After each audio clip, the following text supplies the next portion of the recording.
And Sully, we are ready to go.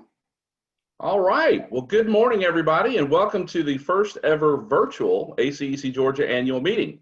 We are so thrilled to have each of you with us virtually this morning, and we have a lot of great information to share, so I'm going to go ahead and jump right in and get started. For those of you that don't know, my name is Michael Sullivan, although if you do know me, you probably know me as Sully, and I'm the president and CEO of ACEC Georgia. Last Thursday, I celebrated my 8-year anniversary with ACEC Georgia, and I'm just as thrilled to be working every day on behalf of the business interests of the engineering profession as I was 8 years ago.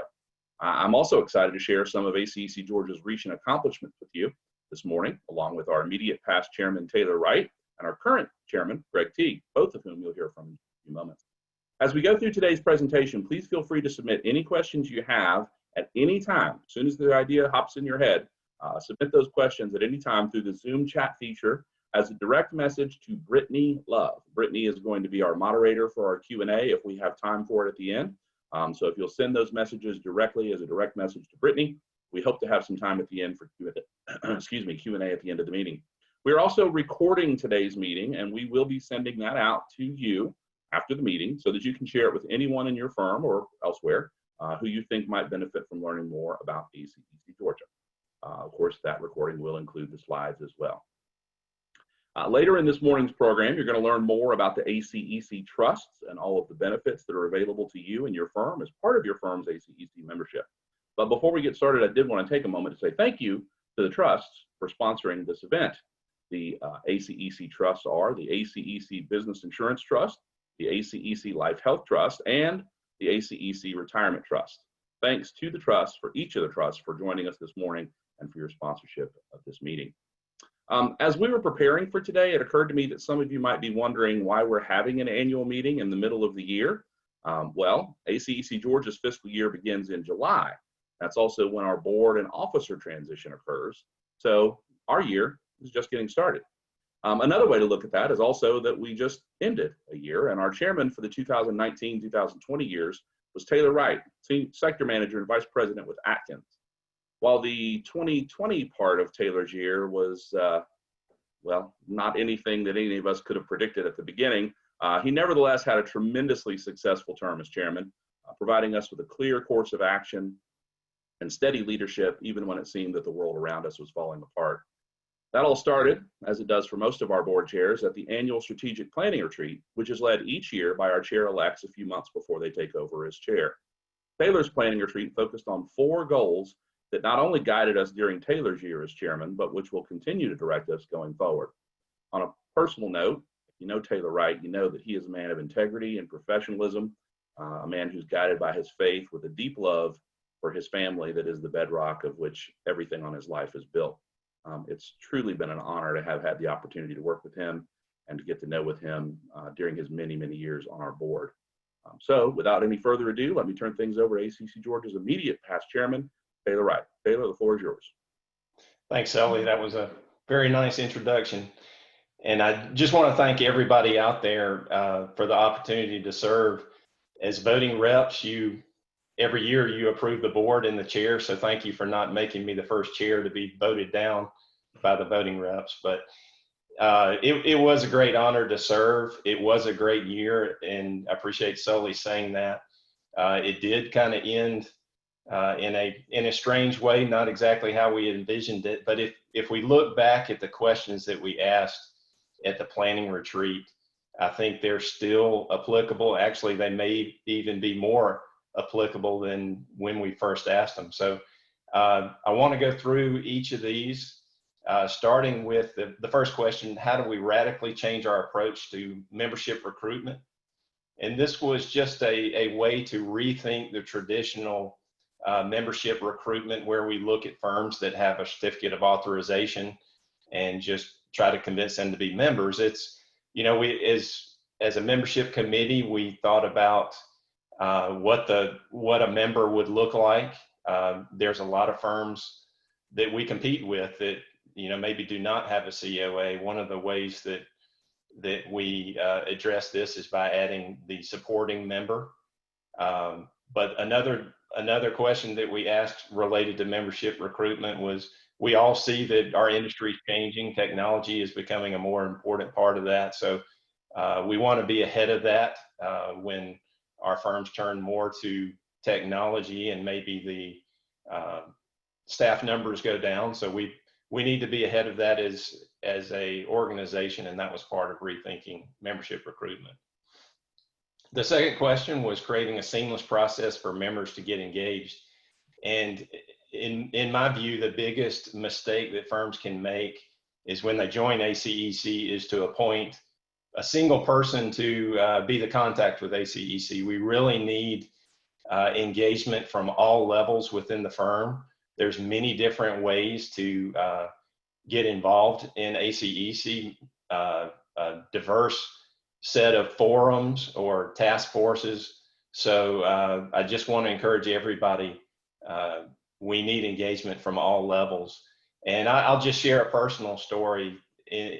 When I first joined the board, one of my passions was promoting QBS, qualifications-based selection.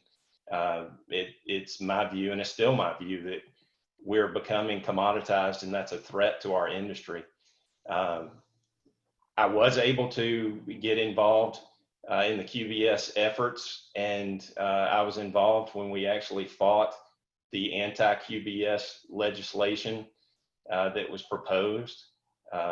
Thanks to Sully and a lot of engagement from member firms, we defeated that. But one of the things that we saw in that effort is there was not a whole lot of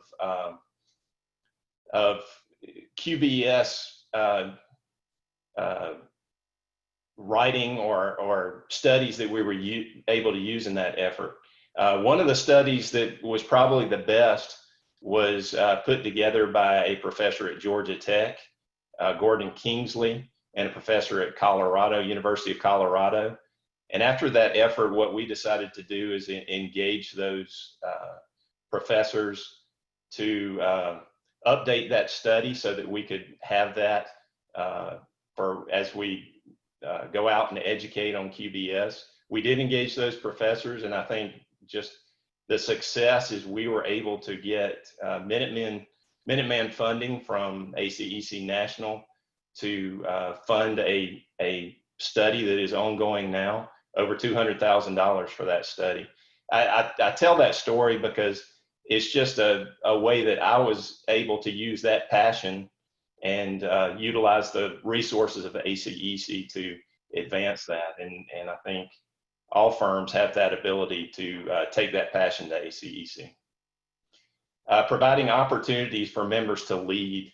You know, the next step to getting engaged is to lead. Probably the most rewarding position that I held in ACEC was as the chair of the membership committee. You know, going out and selling to members, sometimes that's not natural. It's a little bit out of the comfort zone for engineers, but it gave me an opportunity to make relationships, not only individual, but with firms. So I would just encourage everybody, let your employees not only get involved, but lead. And lastly, improving communication. We're a lot of good things going on, and we talked about how do we communicate both internally and externally. This meeting is one of the outcomes. This is a way that we chose to communicate, and we really look for you to give us feedback. What is effective? What are we doing well, and what do we need to be doing? And I think that's even more important as we turn to more of a virtual way of communicating.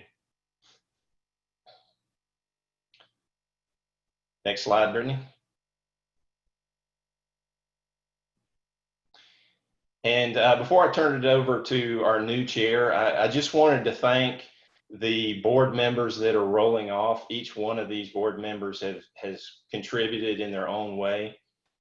Start by thanking Keith Costley of Keckenwood. I didn't know Keith very well when he came on the board, but I got an opportunity to work with him. Really appreciate the contributions he made. And if Keith's out there, probably the memory that I'll have forever is our shooting skeet at my planning retreat. Just a really good memory, personal memory there. Thank you, Tommy Crochet with VHB. In contrast, I've known Tommy my whole career, but this gave me an opportunity to know Tommy on a personal level, especially in Savannah last year. I really got to know Tommy personally, and I appreciate that. Thank you, Karen Matthews of Arcadis. Karen brought a really unique perspective, having both a government background and a consulting background. Thank you for your contributions, Karen. And Reggie Piegler of Brown and Caldwell. Reggie always brought a unique perspective and really did some heavy lifting as chair of the technology task force. So thank you, Reggie. And lastly, I really want to thank Rob Lewis of HNTB. Rob was on the board when I rolled into the board. Rob helped me understand what it was to be a board member. And when he became chair and I was incoming chair, Rob really brought me into the planning and helped me to prepare to be chair. So thank you, Rob. Thank you for your service, and thank you personally for everything you did to make my chairmanship successful. And now I want to turn it over to Greg Teague. And just real quickly, I mentioned that one of the most rewarding positions that I held was as chair of the membership committee, and maybe my biggest accomplishment with the help of a lot of others was to recruit Croy into ACEC. And I don't think Greg knows this, but when we recruited Croy, I told Sully, I said, you know, Greg Teague would make a really good board member. And he has made a great board member. And I'm really excited for Greg's leadership as chair. So Greg, turn it over to you. Well, Taylor, thank you. Between you and Corky Welch with Goodwood Mills and Kaywood, y'all did apply a little pressure to get us as members. We had known about ACEC for years, but just had never gotten engaged. And as you and Corky both predicted, when we got engaged, we really saw the true value. You know, one of the biggest things I think we've all seen is the duty to defend and indemnification bill that ACEC shepherded through the legislature.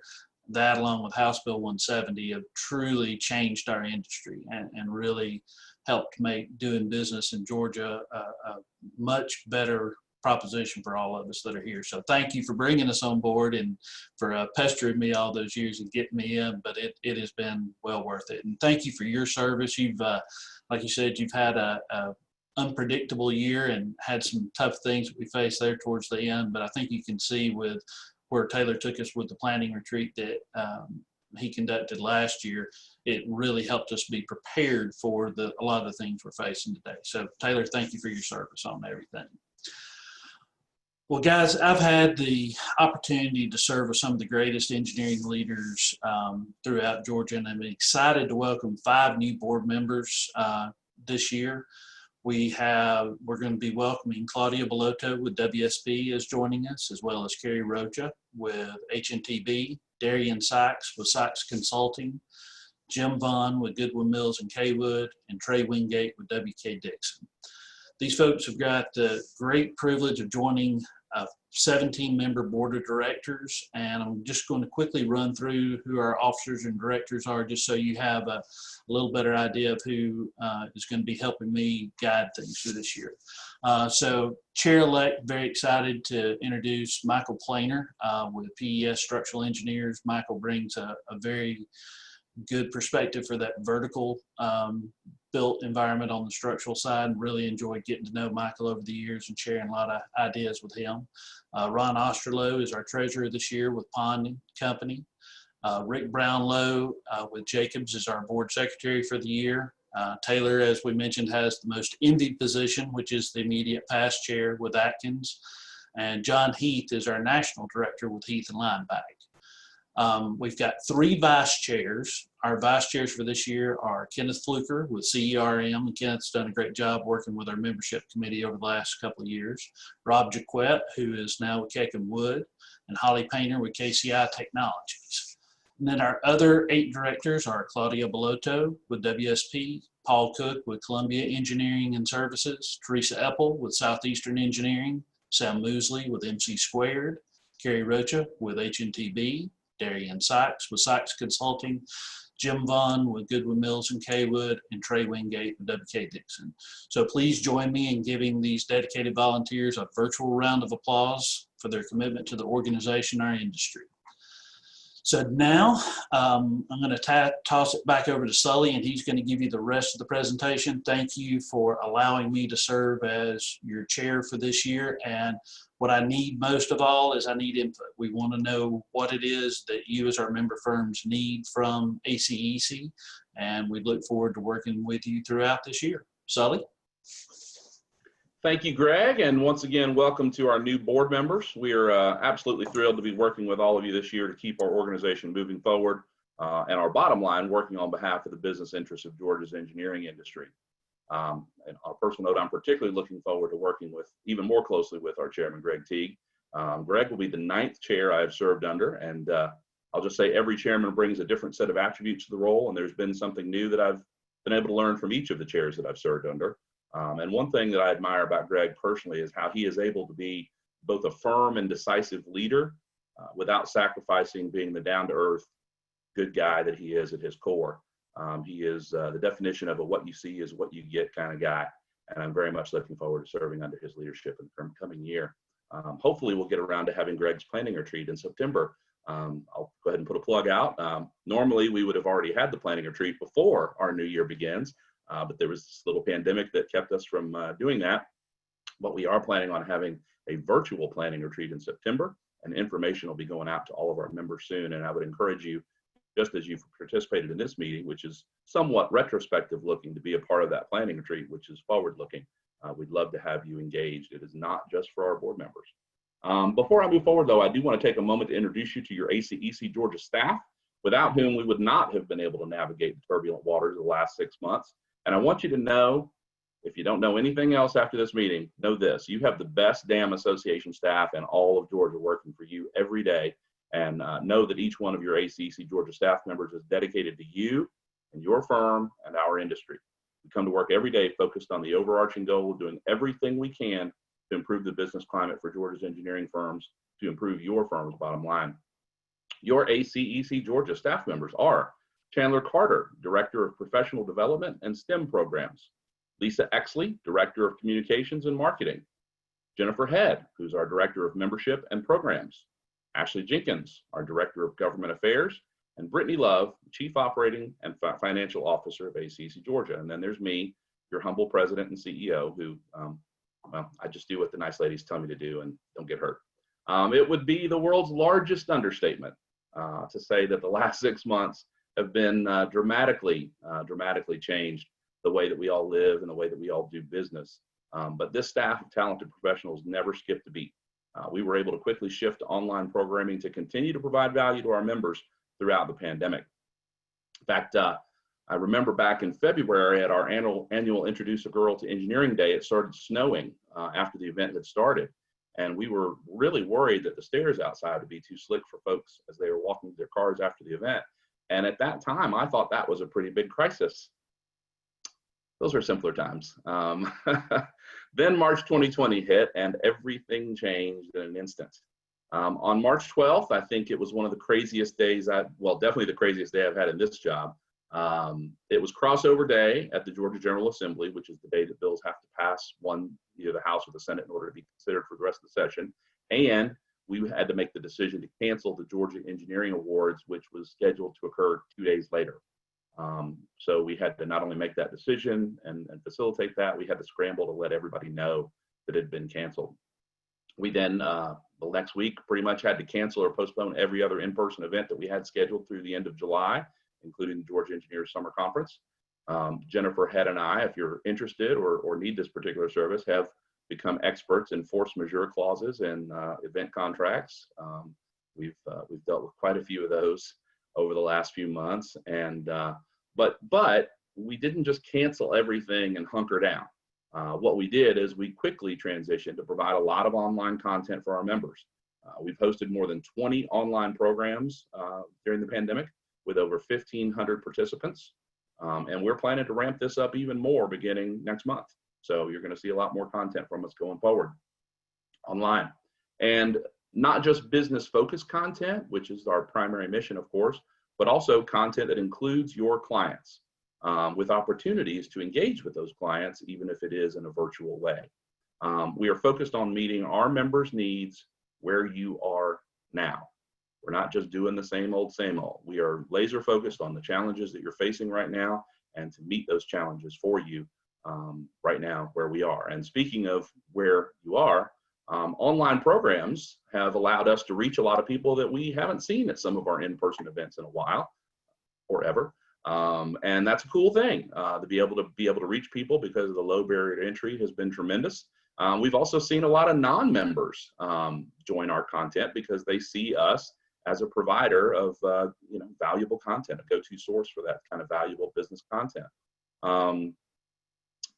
After we dealt with the challenge of force majeure clauses and canceling or postponing events, what we went to work on immediately was addressing our members' fears of being shut down during quarantine, primarily by local governments. If you'll recall, March, April, we had a lot of local governments who were issuing local ordinances or orders that had the potential to shut our members down or keep them from being able to continue working on our clients' projects.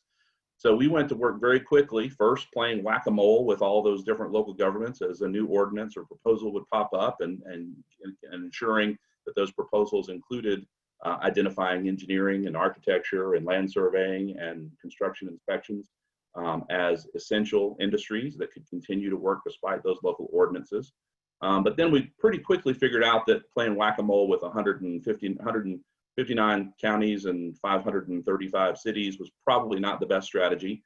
So we started working with the governor's office to have the governor's office issue a statewide order that most importantly would supersede all of those local ordinances. So you wouldn't have a patchwork quilt of which rules and regulations apply on this side of the street versus that side of the street, that we would have one clear statewide ordinance that would supersede those local ordinances. Of course, we also ensured that executive order included identifying our industries as essential industries to allow us to keep projects moving forward, allow you to keep doing the essential work that you do every day. We also figured out pretty quickly when the first quarantine orders went into effect that a lot of local governments did shut down, and that even though we were an essential industry able to continue doing work for our clients, inspections and plan reviews weren't occurring because those government employees were not at work and they were not set up to do that remotely. So we worked with the governor's office to issue 2 executive orders. First, an executive order that allowed owners to avail themselves of private plan review and inspections in lieu of using government plan reviewers or inspectors. Fortunately, ACEC Georgia had passed a bill, House Bill 935 in 2019, which already allowed this to occur. It already was a part of Georgia law, but that law didn't contemplate a scenario, a pandemic, for example, where you would have already elected to use government plan review and inspections, but then wanted to switch horses in midstream and transition to private. So the first executive order that the governor issued allowed for anybody to immediately switch to private plan review and inspections and to avail themselves of that existing law, again, that we passed in House Bill 935 in 2019. Then the other problem that we encountered was that the bill that we passed in 2019 had certain categories of buildings that were exempt from private plan review and inspections. These were high-risk categories like hospitals or high-rises, prisons, buildings dealing with national security. So we got a second executive order issued by the governor's office, which eliminated that exemption and allowed private plan review and inspections to be used for all building category types. That, by the way, is a new feature in Georgia law that we accomplished in this legislative session. I'll talk about that in a little bit. But that is now the law in Georgia going forward. We don't need an executive order. Those exempted buildings are no longer exempt, and private plan review and inspections are allowed for all building types from here going forward forever. We're proud of that. We also spent a lot of time providing updates of the ever-changing regulations that were occurring at the state and federal level, the CARES Act, the PPP loans, all the things that were flying at you on a seemingly weekly basis that you could either avail yourself of or needed to navigate through. We felt like it was our duty to provide that information to you in a clear and concise way, so that you could focus on running your business. We'll tell you what you need to worry about in a clear and concise way, and you can just manage your firm and manage your employees and manage through everything that you were dealing with. We also then transitioned to providing good guidance, legal risk management type guidance about reopening your offices and what the risks associated with that were and how to navigate those and how to do that safely.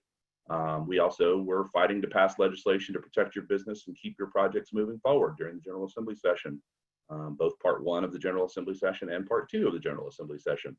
And with the private plan review, maybe we even created a new line of business for your firm that you might want to think about getting into, since that I think is going to be a much more attractive opportunity for clients, as a lot of clients have been made aware during the pandemic of the option of having private plan review and inspections rather than using this government plan review and inspection.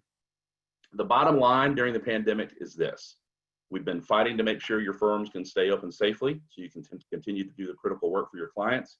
We've been focused on providing you with the business information you need in a clear and concise way so that you can focus on running your firm, and that's what we've been doing. And we were really, frankly, at a significant advantage to be able to move and make this shift quickly over a lot of organizations because we had the clear direction that's provided by our value proposition, and we had a solid strategic plan. The clarity of our mission is what allowed us to adjust so quickly to meet our members' needs. So really, in a way, the what we do for our members didn't change much over the last 6 months, just the how we were doing it that changed. And if you didn't know, ACEC Georgia exists solely to benefit the business interests of our member firms. And we do that through the 4 points of our value proposition. Those 4 points are political advocacy, business development, business resources, and leadership development. That's all we do. That's what we do. That's what we do for you. We don't do anything technical. We're not a technical society. Of course, we're part of the Georgia Engineering Alliance, which is a confederation of the 12 engineering societies in Georgia.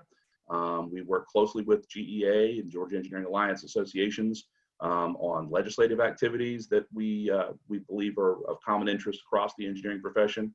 We do joint events, things like our Engineering Georgia magazine, but we are not a technical association. We are focused solely on the business interests of our member firms. If you think about it, we're the Chamber of Commerce for engineering in Georgia. Because we do have that business focus and not that technical focus, we've actually seen a tremendous amount of interest from non-pure engineering firms, which Taylor mentioned in his presentation earlier. Architecture firms. Of course, we've always represented the business of architecture because engineering firms, there are A firms, there are E firms, there are AE firms. We've always represented the business of architecture because it, like land surveying, like inspections, like a lot of other things, are a line of business for our member firms. But we've recently been approached by pure architecture firms, pure surveying firms, because they're looking for an organization to represent their business interests. And as Taylor mentioned, that's why we created the supporting member category to allow those kinds of firms to join our organization. And one of the things we continue to look at is maybe broadening the definition of member firm to be more inclusive of all of the diverse practice areas that engineering firms are engaged in these days. So political advocacy is the first of our value proposition pillars. It's probably the one most people think of most quickly. And it is our job to represent your business interests at the federal, state, and local level. Of course, the thing that most people think about when they think about our political advocacy mission is representing you down under the Gold Dome at the General Assembly and with the Office of the Governor. And we certainly do that. That is a big part of our political advocacy mission. But it's not the only part. We have, as our chair and chair-elect, our immediate past chair mentioned, had some real great recent wins. I've already mentioned, I think Greg mentioned, the bill that we passed in 2016, which prohibits the use of broad form indemnification and duty to defend clauses in any contract for engineering, architecture, or land surveying services. Broad form indemnification is prohibited by law, and it is void as a matter of law in Georgia as a result of that bill that we passed in 2016. And so we did a good thing. That was a good thing. But not everybody knows about it. Not every local government is researching the official code of Georgia before they send out RFPs or RFQs. So if you see one of those RFPs or RFQs that come out that have broad form indemnification clauses in them, you do not need to be fighting with your potential client. That's what we are here for. We are your trade association. So let us know about those contracts, and we will engage those local governments or state agencies on behalf of the engineering industry. Even if it's only one firm that tells us about it, we will represent that issue with those local governments on behalf of the engineering industry, so you don't have to spend your political capital fighting with your client. That's what your trade association should do for you. We also, as I mentioned earlier, expanded the use of private plan review and inspections by engineers and architects.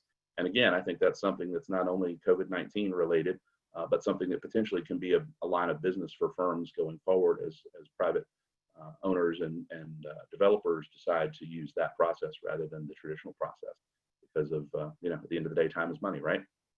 We were able to fight to preserve the $400 occupational tax cap for engineers, architects, and land surveyors. There was a proposal to lift that cap. Engineers, architects, and land surveyors are what's called the $400 club that are capped at $400. And local governments were interested in raising those caps on professions. We were able to fight that effort back and preserve that $400 occupational tax cap in the last legislative session.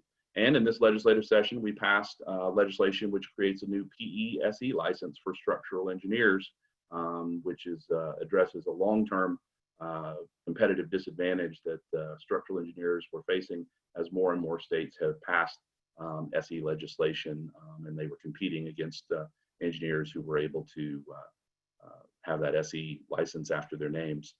And so we're proud of that and getting that signed into law. And all of you who are registered PE should be seeing some communication very shortly from the staff of the Secretary of State's office, the Professional Licensing Board Division of the Secretary of State's office, letting you know how you can avail yourself of the grandfathering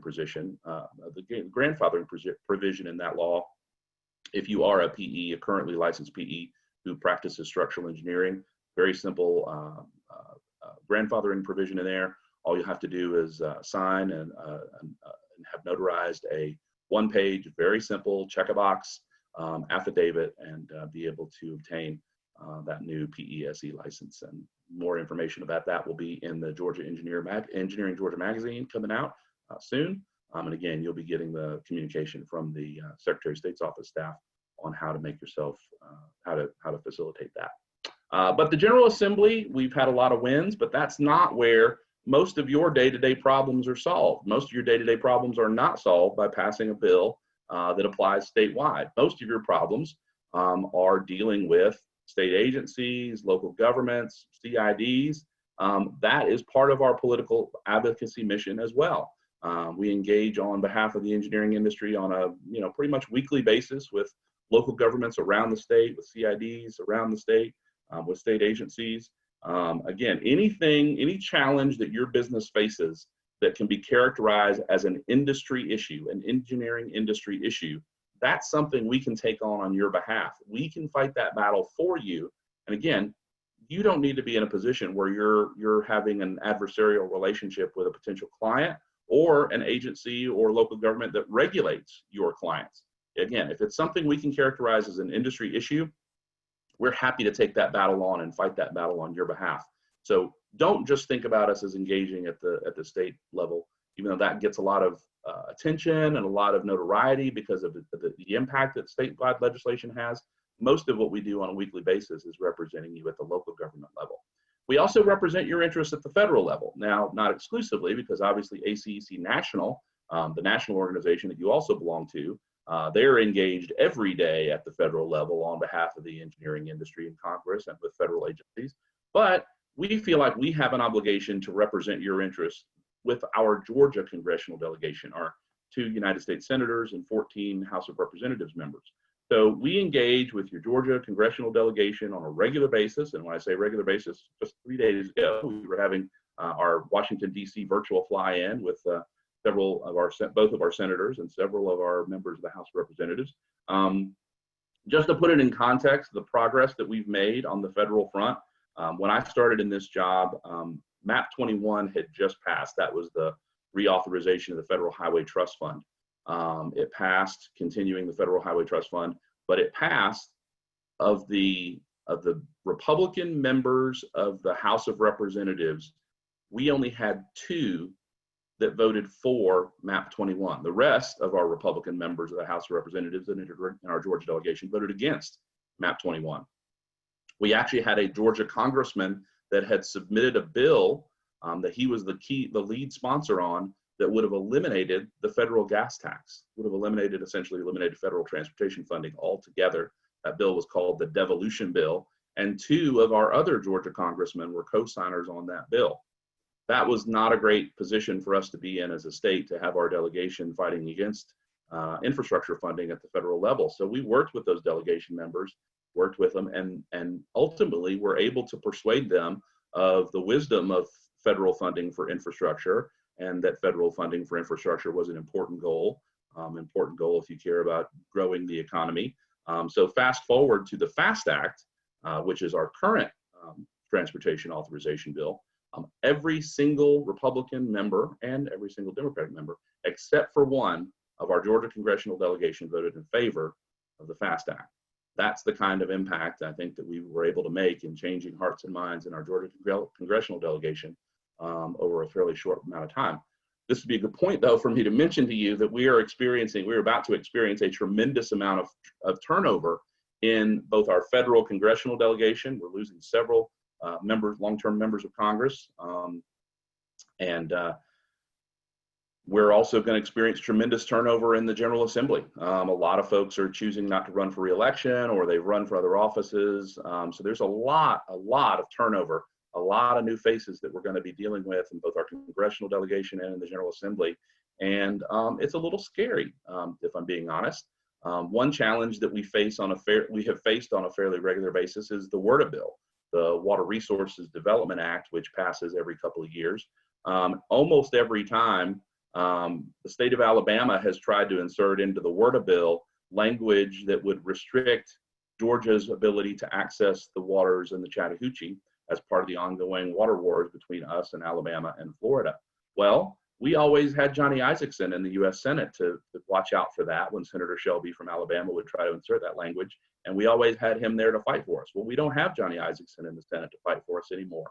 We've got a whole new set of folks that we need to rely on, and so it's even more important that we engage with these folks at the federal and the state level. And one of the most powerful tools, or 2 of the most powerful tools we have for doing that, are our political action committees. We do have 2 political action committees. There's the ACEC Georgia PAC.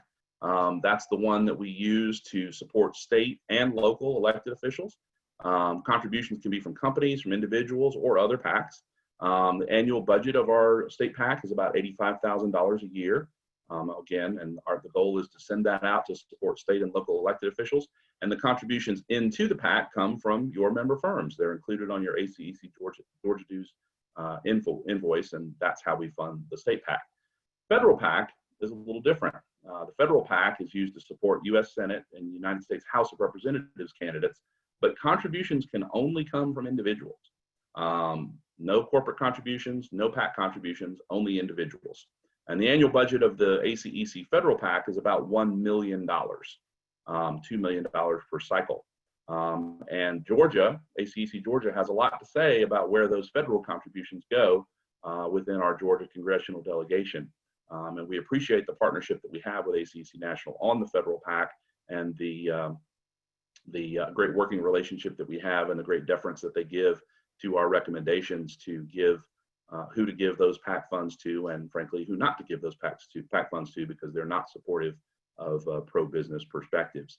And one way you can be a part of the process of handing those PAC checks to our federal and state and local candidates, handing them over, is by being part of our ACEC Georgia PAC Leadership Circle.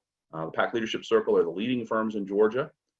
They're the firms that have committed to contribute between $1,000 and $7,500 in individual contributions to our ACEC federal PAC. And those are the folks who are given the opportunity to engage with our local, state, and federal elected officials, both when we deliver campaign contributions to them, as well as other opportunities to engage with them. So our second point, we've talked about political advocacy. The next point in our value proposition is business development. Business development is a huge part of what ACEC Georgia does. In fact, it's such a huge part that I would argue that it's not its own thing. It almost weaves through everything we do. Every kind of event or program that we do, we're constantly thinking about how we can put clients in the room, how we can create business development opportunities for your firm, teaming opportunities for your firm, partnering opportunities for your firm. It's really weaved through everything we do. And you can see some of the programs, and that's not an exhaustive list of all the programs that we do that you can see on that list. Every single one of those has a business development focus, even if it's not primarily a business development program. Again, we're always trying to think about clients and teaming opportunities and business development opportunities for your firm, and we weave that through every single thing that we do at ACEC Georgia, including our virtual programs. As we mentioned earlier, we're constantly trying to get clients in those virtual programs and create opportunities for our member firms to engage virtually with those clients during this time when you have a hard time or maybe it's not possible to engage with them face-to-face. The third value proposition point is business resources. Business resources are essentially things that we do, programs, content, information that we provide to you and your firm that help your firm manage your firm more productively, more profitably, more better. So it could be online content, it could be in-person content. Obviously, virtual webinars are going to be the primary way we deliver that content right now. But it's also the communications we send out about, PPP program and loan forgiveness, about federal tax credits or other regulations that impact your firm's bottom line. It's things we can provide you with either virtually or in a written form or in person that will help you and your firm manage your business more profitably and more productively. It also includes Engineering Georgia magazine, which we publish 6 times per year. The whole focus of that, or a primary focus of that, is certainly providing that business resource content. And I think we've done a good job as we talked about transitioning during COVID-19 and transitioning some of the content in Engineering Georgia to meet our members where they are right now and navigating some of the challenges and difficulties associated with the pandemic. Another way that we provide business resource information is through our committees, our forums, and our task forces. So if I could break these 3 categories down, if you want to think about it conceptually, committees help us do what we do for you, right? So communications, how can we communicate better to our members? The Future Leaders Program Steering Committee, how can we create better content, get the best speakers from around the country to help lead and teach our Future Leaders Program? Government Affairs Committee, what sorts of initiatives do we need to be working on as an organization on behalf of the engineering industry? Those are just a few examples of committees. Committees help us do what we do for you. Forums are a different thing. Forums are designed, originally we called them practice area forums. And the idea was that we represent the business of engineering, but the business of engineering is a little different for a water firm than it is for a structural firm or an MEP firm. And so the idea behind the forums initially was, let's get together the folks that come from that specific line of business, that specific practice area, to talk about the challenges and opportunities that are specific to that practice area. We still do that. That's what our aviation forum is for, our energy forum, our geotechnical forum. Any of those forums, that's their primary purpose. But you'll see on that list, we have a few things on there that are not engineering practice areas. Human resources, information technology. Those are not practice areas per se, but they are an important part of what your firm does. And for many of our firms, they don't have an HR director.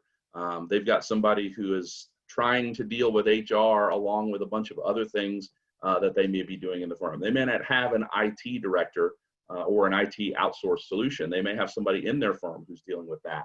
So those forums are an opportunity for whoever's dealing with HR in your firm or whoever's dealing with IT in your firm to get together with other folks in other firms who are dealing with those challenges. And again, it's shared information. It's an opportunity to say, hey, I've got this challenge, and put it out to the group and have the group be able to say, hey, I've dealt with that, and here's how I solved that.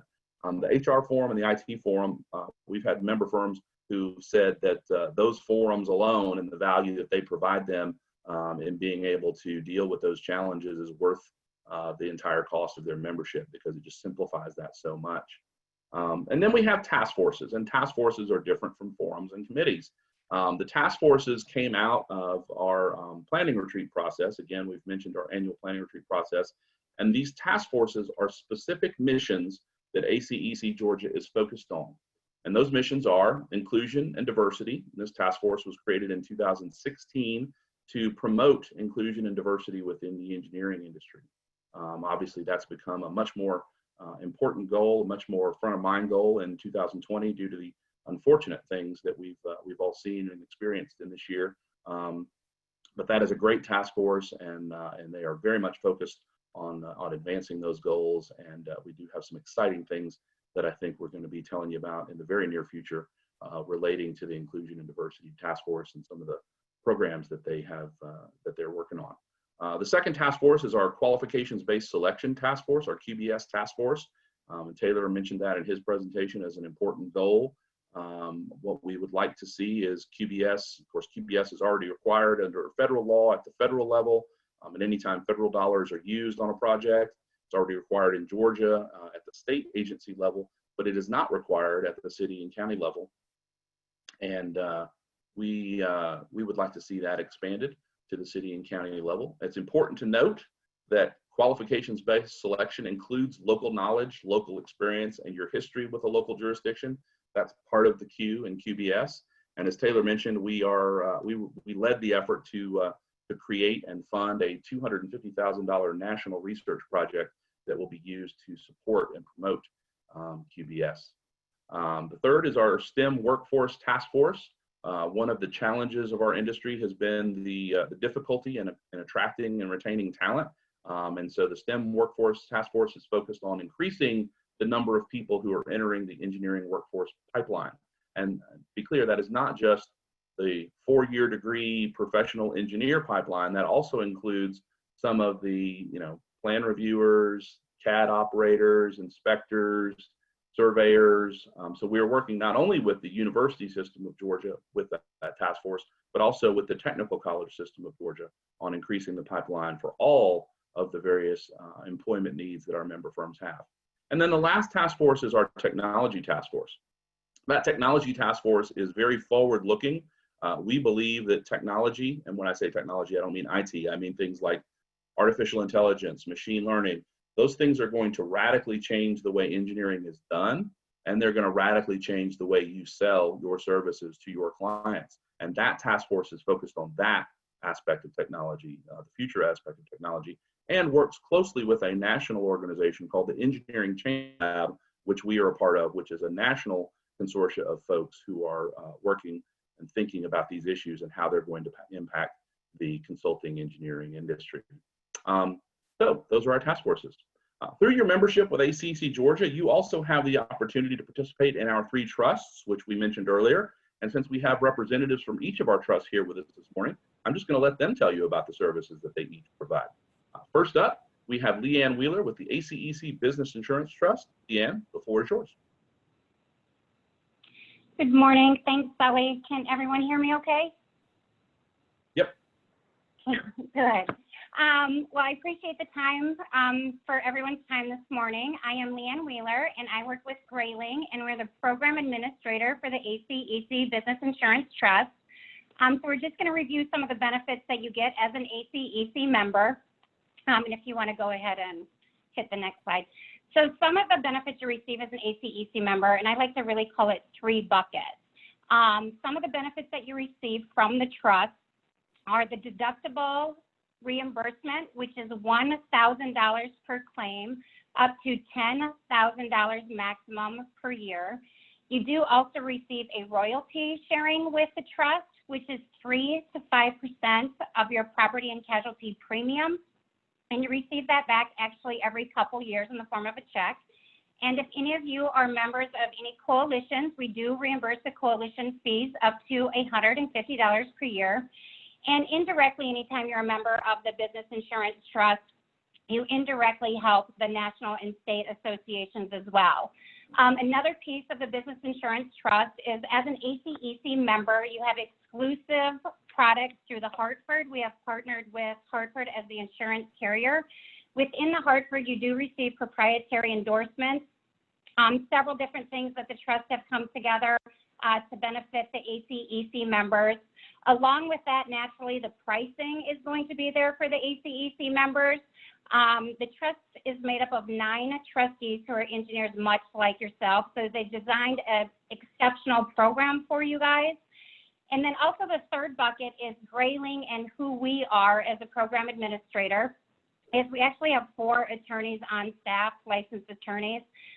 Really what separates us is that 3 of our 4 attorneys were in-house general counsel for engineering firms. So we will do full risk and insurance contract reviews. And anytime you are a member of the Business Insurance Trust, that resource to you is free. Obviously, along with that comes pre-claims management, scope creep, any issues that you might have within the firm, we can help you with. We write every type of insurance product that you would need. I know right now with COVID, there's a lot of stuff going on, and I just would like to point out, if you haven't looked at things now, look at your cyber coverage. That's extremely important right now. And also notify your broker if you have put workers in your homes. It changes your rate and changes some wording within your workers' compensation. So I just wanted to point out some of those things for you guys as a take-home. Those are things that we're seeing a lot of claims, obviously, that are coming in. And if you guys haven't looked or do not have an executive risk program, please look at that as well. We're seeing a lot of issues coming in with furloughs going on, employees getting let go, things like that. So just a heads up on that. And here are your trustees. I do want to say that we have something new and exciting this year, as the trustees did hire on an executive director. And Sully, you'll be excited too. Mary Urschel, a lot of you might know her. She's very familiar and active within ACEC. So we're very excited to have Mary on board. If you guys have any questions at all, please do not hesitate to contact any of us at the Business Insurance Trust. We would love to help you out. And it's a free quote with no obligation. So please give us a run for our money. We're supposed to be the most competitive with the best terms out there. So stay safe, everyone, and I appreciate your time, Sully.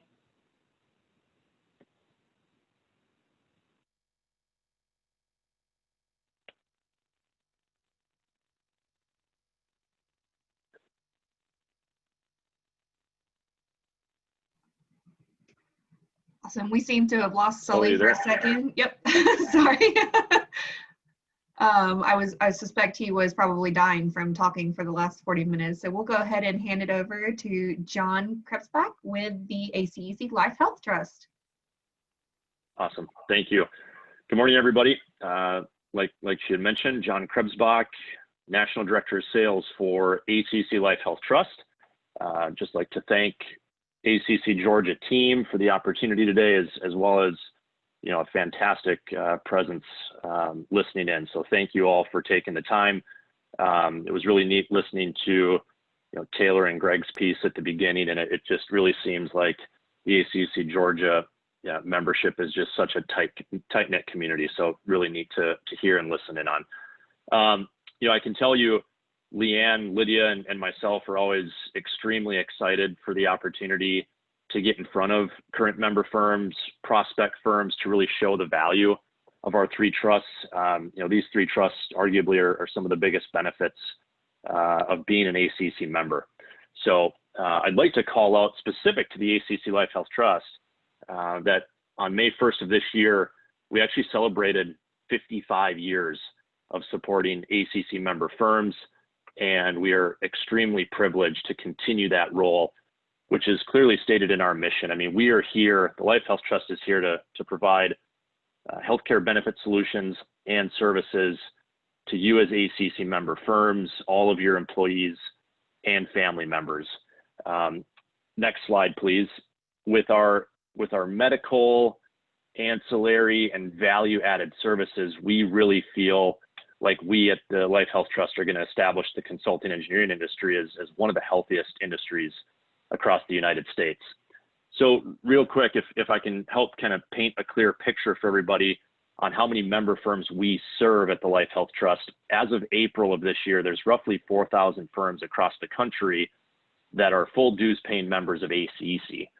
At the ACEC Life Health Trust, we actually serve just over 1,500 of those and over 100,000 members. That's what's comprised of the programs that you see on the screen here of the firms that are taking advantage of the ACEC Life Health Trust. You know, if I can get a little more granular and specific to the state of Georgia, thank you, Jennifer. As of this morning, there's roughly 204 full dues paying member firms in the state of Georgia.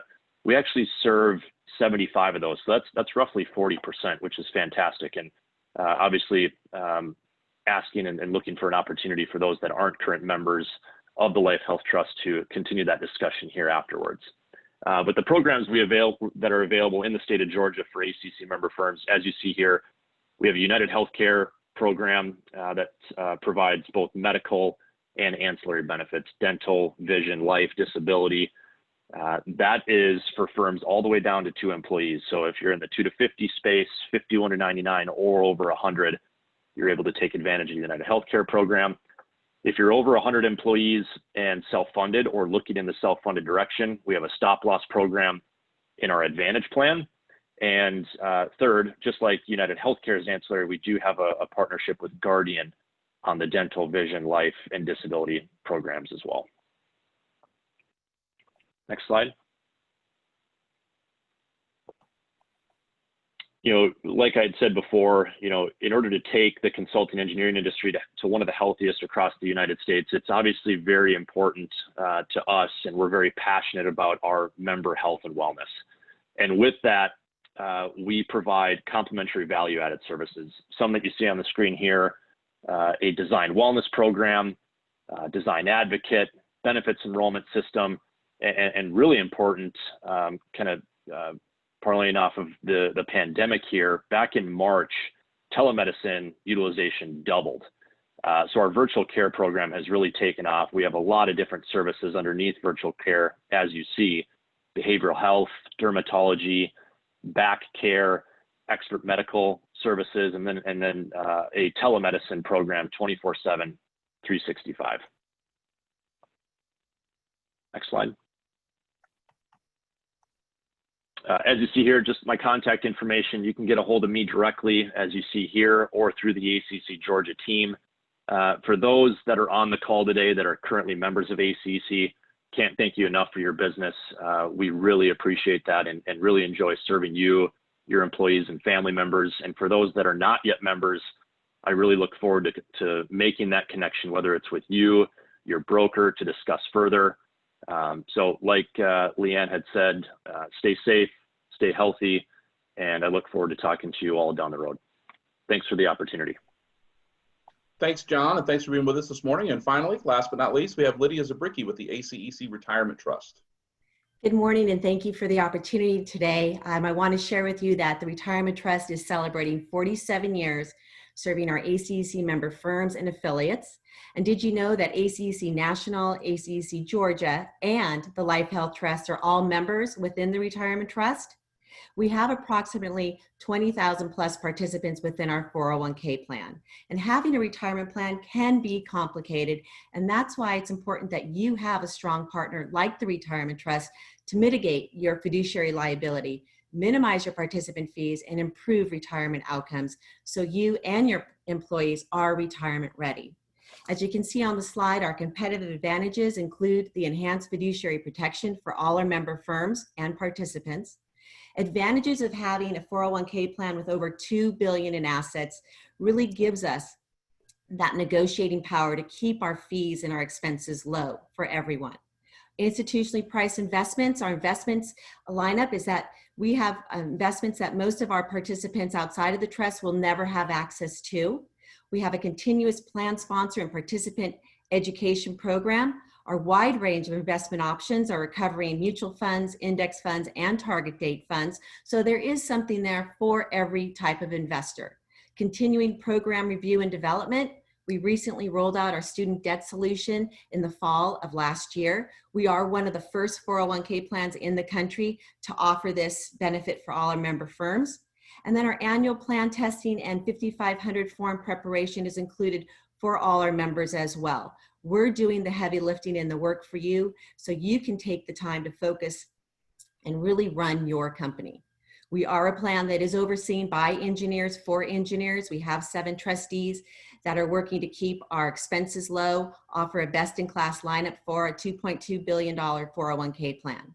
If you're interested in the retirement trust and you want to benchmark your current plan against us, give me a call. My number is on this slide here, and we'll also share it with you later as well as my email address. Again, I thank you for the opportunity to be in front of all of you today. Thank you again. Thank you, Lydia, and thanks to all the trusts, not only for your sponsorship, but for providing this great information for our members. Obviously, it fits squarely within the business resources pillar of our value proposition. Helping our members save money on their bottom line is a big part of what we do, and appreciate you for providing the information. As we mentioned earlier, we will be distributing the contact information for each of the trusts so that anyone who participated in today's meeting can reach out to them if you'd like to learn more about how the trust can benefit your firm's employee retention and your firm's bottom line. That brings us to our fourth, but not least, I should say, our last but not least point of our value proposition, which is leadership development. Frankly, not only is that not our last, it is our last but not our least point. It's become a very, very important point for our member firms over the last few years. As we mentioned, our engineering firms, one of your biggest challenges is attracting and retaining talent. And our leadership development pillar is focused squarely on helping you do that. Primarily through 3 leadership development programs.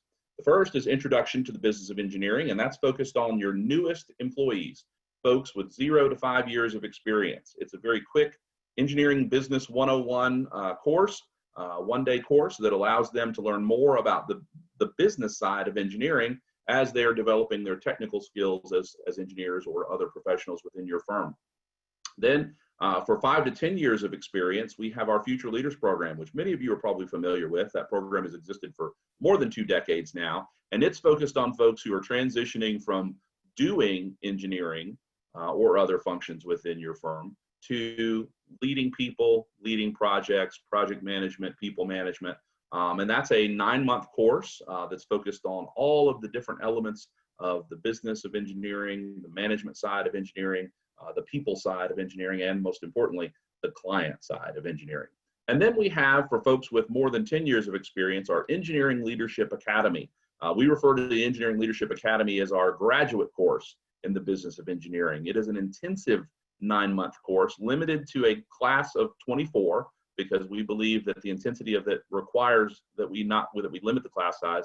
And in addition to the coursework and the speakers that we bring from all over the country, for that course, they also have a year-long group project that they work on where they're given a fictional engineering firm with certain criteria and scenarios, and then they've got a plan. They've got to come up with a growth plan for that engineering firm, which they then present to a panel of grizzled engineering firm leaders who grill them on the questions and the choices that they've made during that presentation. It's almost like a dissertation type presentation. That is a very advanced course, and we're very proud of that course and all of our leadership development courses. And that's leadership development. I know we've thrown a lot of information at you to process this morning, but I do hope that you've learned a little bit more about what we're doing for you and the ways that your firm can get involved. For those of you that have been members for a long time, I hope you've come away with a sense that this is a very different organization than we were even a decade ago. We don't do anything for the good of the order. We don't expect you to do anything for us or participate or contribute to anything for the good of the order. What we do is we focus on providing return on investment and value to your firm, and I hope you've come away with that. If you come away with nothing else from today's meeting, I hope that you'll take away these 3 points. First, ACEC Georgia is the only organization that is focused on the business interests of your firm. We're not a professional society. We're not focused on the technical side of practicing engineering. We're focused on your firm's bottom line and making it better. Second, every single employee of an ACEC member firm is a member of ACEC Georgia.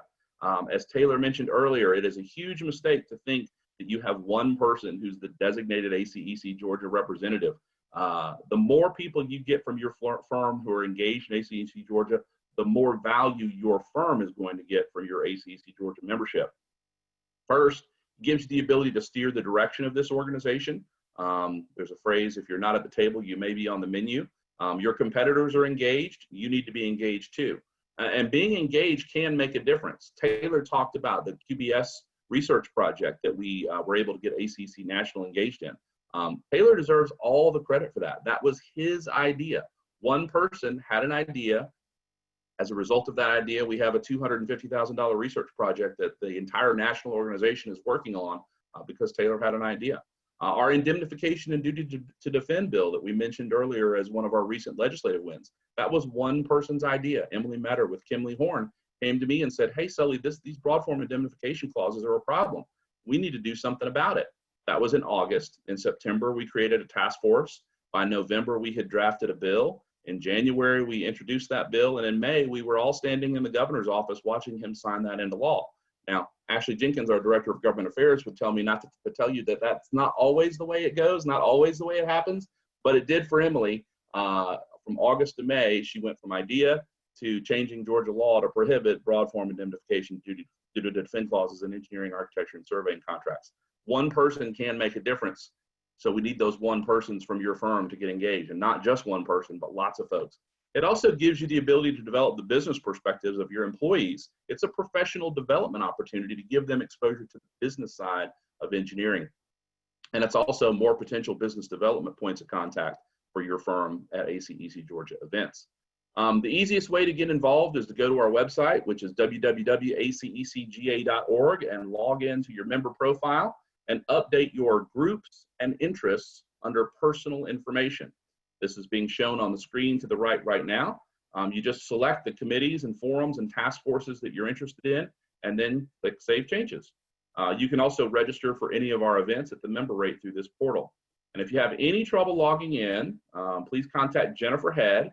And as always, if you have any questions about ACEC Georgia generally or just want more information, please feel free to reach out to any of our staff members anytime. Lastly, we cannot say it enough. Thank you for your membership in ACEC Georgia. We appreciate what you do for our industry. We hope to see you either virtually or in person very soon, and we hope that you all have a great weekend. Thank you for being with us today, and thanks once again to the Trust for your sponsorship. Thank you all. Have a great day. Have a great weekend.